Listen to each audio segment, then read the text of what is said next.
All right, good evening. And today we're going to talk about Christian environment responsibility. And what is the Christian's responsibility for the environment? As a hunter, I'm someone that enjoys and wants to maintain God's creation. We need to make aware of the responsibility of the Christian to the environment. We must, Christian relationship to the environment, we must, as Christians, determine the proper relationship between man and creation. Is it to worship the creation as a god, like some do?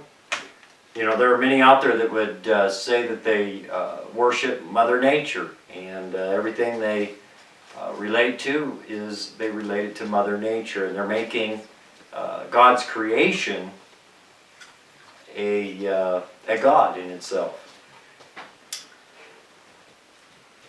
Andy Lewis points out that this pantheists are clearly mistaken because nature is not God. Rather, God created nature, and for this reason alone it deserves respect. But the proper relationship is for us to have dominion over the earth. So we looked at Christian relationship to the environment. It's not a god, but it is something that we should have dominion over. It's God's creation. Next, we looked at the Christian responsibility to the environment. And we saw in the last point there that we are to have dominion over the earth, but this doesn't mean that we should exploit it for our own purposes. And it means that we should live here, take care of, and use it in moderation. For example, we hunt big game animals, and we hunt them for food. But if we were to go out and each hunter shoot 200 or 300 elk or deer a year, soon we wouldn't have anything to hunt, and this would be taking advantage of our environment for our pleasure. This would quickly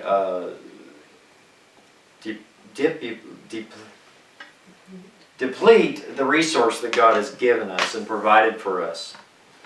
Instead, we hunt them each year in moderation, and it's regulated, and we only take each year what we need for food and for the food for the year.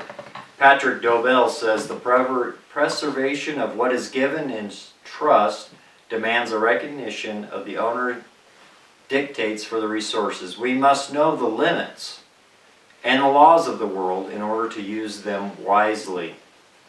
And Carl Gobelman says there is no excuse for irresponsibility. Or there is no excuse for the irresponsible exploitation of our natural resources for the power of greed. And so we have a responsibility to monitor our environment and take care of our environment. And then lastly, we're going to look at what a Christian's responsibility is in restoring the environment. And as Christians, we should be builders, not wreckers. This does not mean that we do not utilize our resources, but this doesn't mean that this means that we don't go out and destroy what God has given us. Oftentimes, we as Christians don't want to get involved with a worldly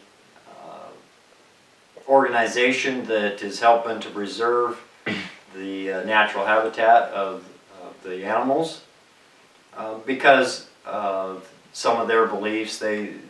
Like I mentioned earlier, they believe that nature is a god. But if we just leave it up to them,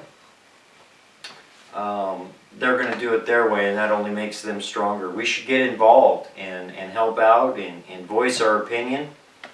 And as a hunter, I try and stay involved with many organizations that work to rebuild the habitat of the wildlife that they need to survive. We can do this by providing monies or by donating material, time, labor, whatever it may be. And will this solve everything? Solve everything as far as our problems with the environment?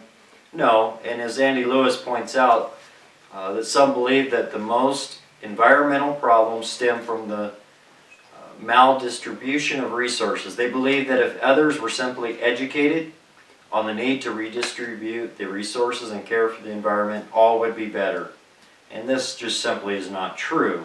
But we can improve the environment, and it will never be perfect, but we can improve on it. So in conclusion, we see our relationship as Christians to God's creation. It's not a God, but it's God's creation that we need to have dominion over, and we have the responsibility to take care of and restore the environment.